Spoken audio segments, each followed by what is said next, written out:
Les prochaines rencontres du bégaiement, ce sera le 12 février au Ciarus et ça fera écho à la sortie du film 7 fois nominé aux Golden Globes, Le discours d'un roi, histoire vraie de George VI, père de la reine d'Angleterre qui était bègue. Regardez.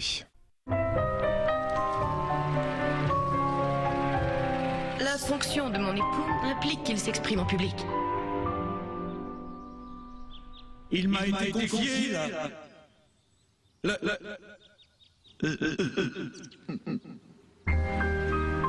Peut-être qu'il devrait changer d'emploi. Et supposons que mon époux soit le roi. Mon époux a vu tous les médecins. Insérez-les dans votre bouche et maintenant. Le problème articulé. Tous excepté moi. Je peux guérir votre époux, mais il me faut votre entière confiance.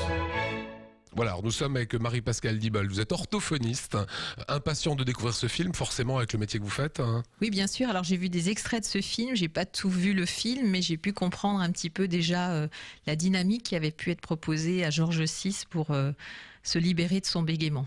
Alors, il y a des becs célèbres, hein. François Bayrou, on le connaît, c'est l'homme politique, mais également Bruce Willis, Winston Churchill, Clémenceau, Depardieu, Boris Becker, Einstein, Marilyn Monroe ou encore Napoléon. On en voit souvent chez les comédiens parce que, comme Bruce Willis l'expliquait, c'est que lui s'était rendu compte qu'en prenant la possibilité de jouer un rôle, en fait, il ne bégayait plus. Et il a trouvé ça extraordinaire, ce qui montre que lui a vraiment pu se libérer de son bégaiement grâce à ce plaisir d'expérimenter sa voix, ses rôles au cinéma. Pourquoi est-ce qu'on est bègue ? Je pense qu'il y a plusieurs facteurs génétiques parce que souvent, effectivement, on va retrouver chez une personne qui bégait des antécédents dans la famille, connus ou non connus. Il y a eu de tels tabous par rapport au bégaiement qu'évidemment les gens prenaient pas le risque d'en parler et de dire je bégais.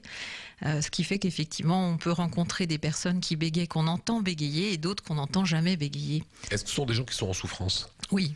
C'est-à-dire que, alors on parle de l'adulte à partir de l'adolescence, c'est-à-dire si le bégaiement n'est pas pris en compte, il y a ce qu'on appelle une construction bègue. Comme disait un auteur qui a écrit un très beau livre, c'est incroyable pour nous de ne pas pouvoir faire ce qui est tellement facile pour vous. Alors on est dans votre bureau ici, un synthétiseur, des dessins d'enfants, hein. On va découvrir celui-ci.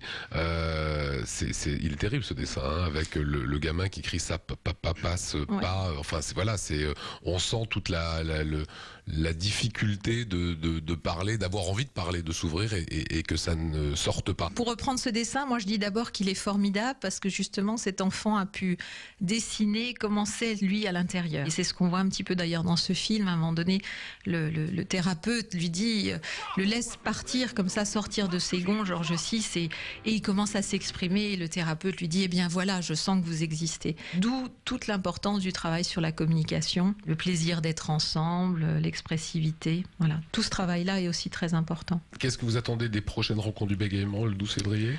Des informations sur le bégaiement, permettre aux personnes qui bégaient d'en parler, puisque cette association regroupe des thérapeutes mais aussi des personnes bègues à parité, et qu'on sache mieux aider aussi les personnes qui bégaient.